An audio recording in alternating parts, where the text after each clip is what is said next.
Hi guys. Okay. Nandito tayo ngayon sa sa Kalubian. Gagawa ko ng ngunguha ko ng guys.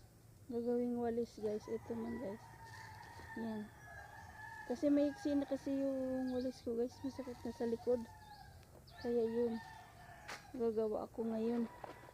Ito lang naman yung gagawin ko guys. Yung mga lang ito. Yung mga tuyo lang. Hindi kasi ako makaakyat. Kaya ito lang yung gagawin ko. Pag-aakit ako, kukuha ako ng dahon ng niyog. Hindi ko